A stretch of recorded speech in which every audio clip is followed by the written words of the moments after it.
ఆ బిడ్డని చూసిన శంతనుడి ఆనందానికి అవధులు లేవు. హస్తినాపురానికి మహారాజు జన్మించాడని ఎంతగానో ఆనందించాడు.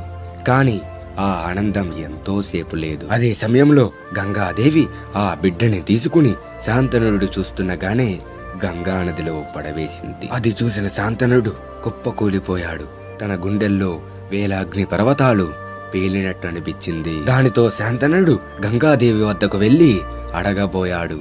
కాని వివాహానికి ముందు ఇచ్చిన మాటను గుర్తు తెచ్చుకుని ఆగిపోయాడు. అదే విధంగా గంగాదేవి గర్భంలో ఒకరి తర్వాత ఒకరు 6 బిడ్డలు జన్మించారు. ఆ 6 బిడ్డల్ని గంగాదేవి సముద్రంలో పడవేస్తూ ఉంది. దాని తర్వాత గంగాదేవి కడుపులో 8వ బిడ్డ జన్మిస్తాడు. ఆ 8వ బిడ్డని కూడా ఎక్కడ పడవేస్తుందా అని శాంతనుడు కంగారుపడి గంగాదేవిని ప్రశ్నిస్తాడు.